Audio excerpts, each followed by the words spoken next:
What's up, guys, and welcome to a very special video. We're down here in Laguna Beach, California, and I'm here with Eddie X. What's up? Complete coincidence. Did not know he's going to be here, but we are here for the Kia K4 press event. Full disclosure, Kia did pay me for my time. They flew me out here for this event, but I'm still going to give my unbiased assessment of this vehicle. This competes in the compact entry-level sedan category. So think Honda Civic, Toyota Corolla. In fact, this car shares a platform with the Hyundai Elantra. The car we're currently sitting in is the fully loaded top spec GT line turbo, and the MSRP is just over $30,000 with the technology package. That means we're powered by a 1.6 liter inline 4-cylinder engine. It's turbocharged and makes 190 horsepower and 195 pound-feet of torque. The car weighs just under 3,300 pounds.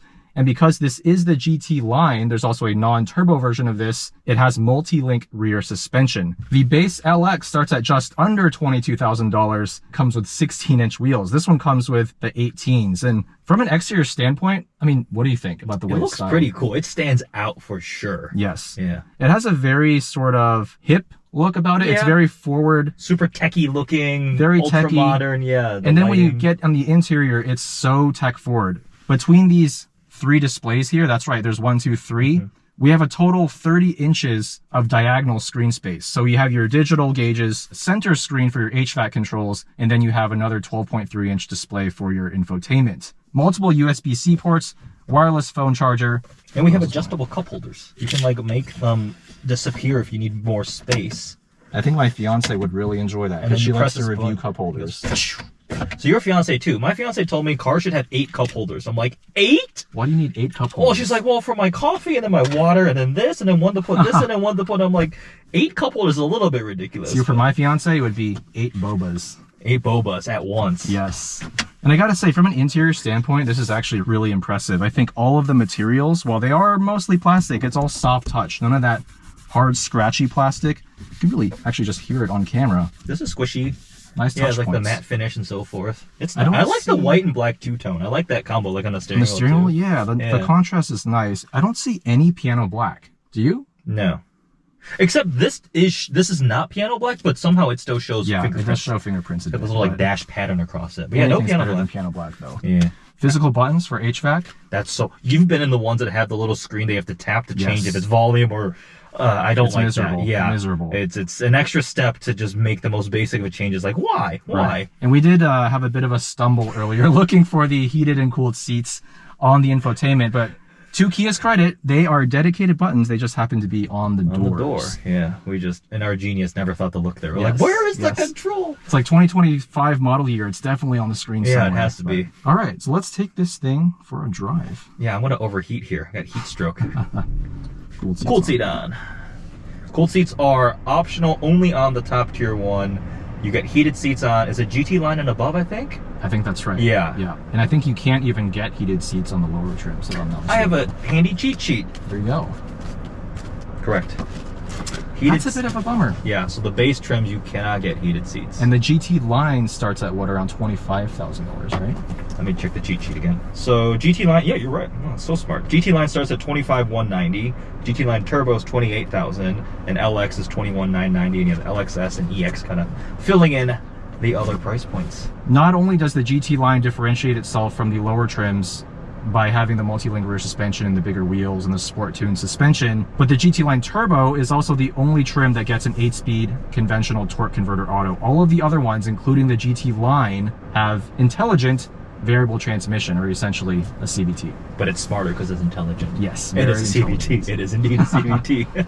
This one we do get paddle shifters, so let's start out in drive. We have a drive mode button as well. You can switch between normal and sport. We'll go normal. One of the other things that Kia is keen to point out about the K4 is that it is one of the biggest and roomiest cars in the segment. Even compared to, let's say, the new Honda Civic, you have about ½ an inch more rear legroom. That's actually really impressive because the Civic, because I have an Integra, it's essentially the same car. Very spacious car. Yeah, they say it's the largest footprint in the segment, which is like width and length. Right, yeah, right. I mean, we're cruising along at around 45 miles per hour. We did drive on the freeway earlier, doing around 70, and Kia's gone out of their way to make the NVH levels and overall suspension compliance and tire noise as low as possible. It's acoustic windshield, and they've got laminated glass for the side windows. That's optional. The foam in the 18-inch wheels and tires. That's something that was originally only available on like really high-end luxury cars if we go like 10 years ago, right? Foam inside the tires, so it does help. You're right. And now we have all of this luxury tech for less than $30,000. Which is wild that an entire model line starts under 30 grand in today's day and age. Yeah, in 2025, that is pretty impressive. For example, like I was thinking about price aside, what does this compete with size-wise and tech-wise and performance and horsepower? Immediately what came to mind was the Acura Integra, and that's several $1,000s more than this and has much less tech. All right, let's throw it into sport mode. Manual for the transmission. Let's go third gear. Should I like dramatize it like, oh, the power! The G-forces.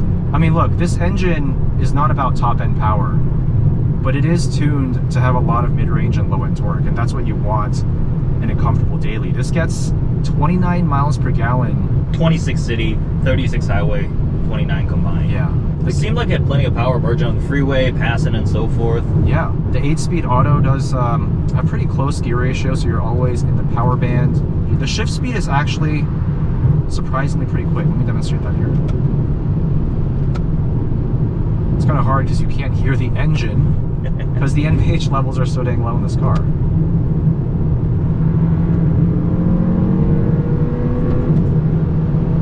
You know, I wonder if they're going to do an actual GT model.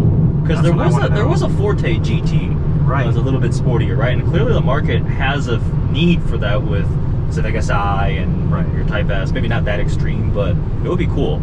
Think about this with a little bit more power, a little bit lower, bigger brakes, and a manual transmission. Is that ever going to happen? I doubt it. Just the way the market's moving. Yeah. But again, this car isn't really targeted towards the hardcore driving enthusiast. It's meant to be more of an entry-level, feature-packed, comfort-packed car that you can pick up for sub $30,000. Yeah, they're saying their target demographic is Gen X, Gen Y, Gen Z. Ooh, alphabet letters are hard. And a lot of times either their first new vehicle or adding like for a younger family member, right, first starting to drive, and that's why the price point is so appealing and something they really strive to like kind of keep it at that lower price point. Yeah, and I think it's worth just emphasizing that point because you look at a base Acura Integra, like I mentioned, with no options, it's already above the MSRP of this. Practicality-wise, very similar. Obviously, this one is a sedan. The trunk is pretty cavernous, but they are also releasing a hatchback version. Yeah, that one looks pretty cool. Yeah, I actually think visually that's the one to get.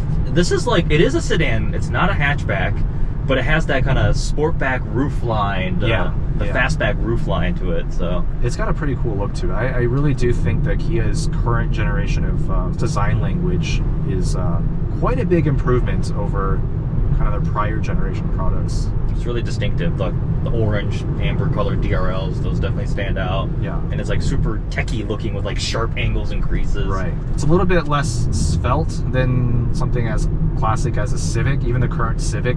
It's so inoffensive in the way it looks and drives. This one, you probably either like it or you don't. Polarizing. I'm sure there's probably not a whole lot of people who are just like, oh, it looks average, because it's not an average looking car by any means. That was like the most like polite way of saying the Civic looks boring. I mean, even the Type R, to be honest, it looks a little boring. But that's a topic for another day. A little bit, yeah. Yeah. You're taking me to preschool? That is something unique. But it's only on the top tier GT line turbo that you can get the 360 overhead view, surround view camera. That's good. From my perspective, this is a no-brainer. Like, this is the one to get. You can still get it for, again, like 28 grand for a regular GT line turbo, or 30K with the tech package. Any torque steer?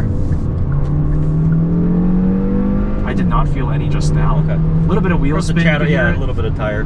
Again, it's not a sport sedan. I think on a daily basis, you could really just put the miles on this car and just have no fatigue.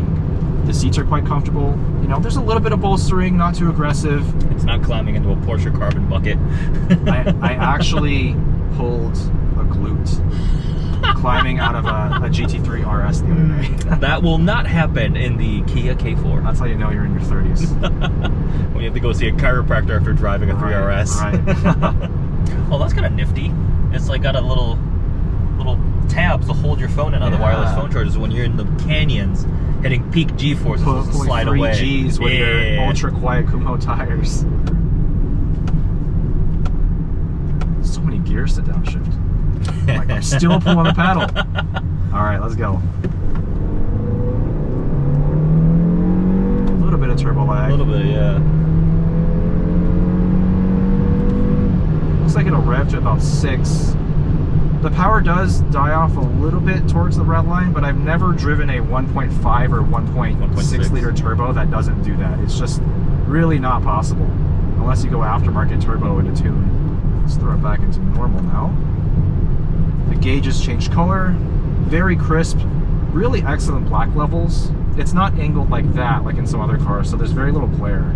I think they just really thought of everything from an ergonomic standpoint. That's a detail here. When I first saw this USB-C port thing, because there's a button to pick between data and battery or just like charging. Yeah. And I'm like, why? So I saw a comment and it was like, when my kid plugs in their device, it would, if it's data and charging, it can take over the CarPlay system. Right. And that's really annoying. So that's why you can change between whether that port is data or just charging. That's actually genius. I've never seen that option in another car before. Yeah, I've never either. And when I first saw it, I'm like, why would you? That's an extra complexity. But they listened to the customers and actually filled the customer need that I personally never would have thought about, because that's not a use case I encounter. So that is a great example of that. It is a use case I've actually encountered. Oh, have you? Like, I'm driving my fiance's Honda Accord, which is a 2017. It's got wired CarPlay and Android Auto, and sometimes I'm like navigating on mine. Yeah. And then it's like, oh well, she needs to charge her phone. Yeah. Not only does it disconnect the Android Auto when I unplug it, it also like when hers takes over. It takes over. Yeah. So that's why.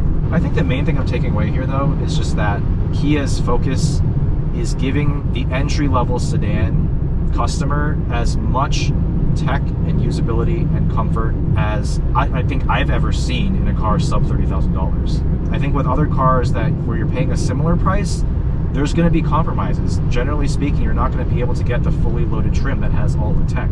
Kia also has done a very impressive job with their ADAS systems, including pedestrian detection. There's actually sensors on the front. For example, if it detects that a pedestrian is, let's say, like up there, it will actually auto steer you to the left, but not cross the lane. Right. Yeah, they say like up to 29 ADAS systems available. Also, another thing, we were talking about this on the way up, out of all of the different new vehicles that I've driven, only Honda Acura give you the ability to use lane centering without having the adaptive cruise active. And I know that might sound like a very niche use case, but I actually use it quite often in my Integra Type S. Driving just around town or commuting on local roads, I still like to have lane centering just to kind of, you know, reduce the fatigue a little bit. And this car has it as well. Actually, in the shade, you can see a little bit of the ambient lighting, which is only available on the GT Line Turbo. That's why I'm like, just get the GT Line Turbo. But I get it. If you want to get that little bit of extra efficiency and save a few extra $1,000, the lower trims make sense. I'm all about value, and I think the extra money makes a whole lot of sense here. A wheel spin. The transmission tuning's good. You know, maybe 50% throttle there, and it was willing to rev the engine out, and the shift logic shifted at just the right point. It didn't go all the way up to red line. Shifted at about 4,000, 4.5. Quick, smooth. You don't really feel the transmission. Oh, I love blind view monitor in the Kia Hyundai family vehicles. Yeah, it's really nice. You get multiple redundant ways of telling you something's in your blind spot, so that's really cool. Yeah, and then there's left and right. Both sides, Honda initially only had it on one side, on the right? Yeah. Also, these are eligible for over-the-air updates. They were really touting the NBA themes. You can like download skins, and it changes some icons, like the coloring of the dials and everything in the middle of the gauges. And that really speaks to who they're trying to sell to and market to, right? Gen Zers who care about that kind of stuff. They want to customize it, make it their own, that type of thing.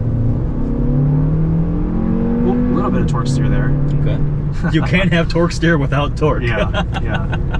Be curious if the The naturally aspirated engine has torque steer. It's 147 horsepower and 132 pound-feet of torque. Right. But it will do 40 mpg on the freeway. That's impressive. So I think they said, one of them said something, one of the Kia guys said, that's enough for most consumers. They don't need a plug-in hybrid or anything of that sort. Because you add complexity, cost, weight when you go to hybrid, and 40 mpg is pretty good. And I honestly thought that was a good answer, because if you make it a hybrid, not even a plug-in, you're probably looking at a $35,000+ car. Exactly. Extra complexity, as you mentioned, the battery may degrade over time if you're keeping this long-term. You want it to be reliable, because at the end of the day, this is competing with your Civics and your Corollas of the world, which are known for, you know, long-term reliability and low maintenance costs. So it kind of makes sense to just keep this as simple as possible. And on that note, 10-year, 100,000-mile powertrain warranty. Yes. Which is still pretty good. I remember the first time I saw it, I'm like, wow, that's a long time. I've never personally kept a car that long, but that peace of mind is good for the consumer who gets this, and maybe they want it in their family for the next 3 kids they have or so forth, right? All right, so that's just a quick drive and overview of the new Kia K4 GT Line Turbo. Unbiased opinion, if I were in the market for a compact sedan sub $30,000, this is pretty hard to argue with. I think what remains to be seen is reliability, residual values over time. It's a new car. We don't know about those things yet. At a surface level, and having spent, you know, the past few hours with this vehicle, it really punches above its weight class in terms of usability, ergonomics, tech, and actually I think the design is quite good as well. I agree. So thanks, Eddie, for joining me. Thanks for having me. Video. Yeah. Let me know what you think of the Kia K4 down in the comments. Thank you guys for watching, and I'll see you in the next one.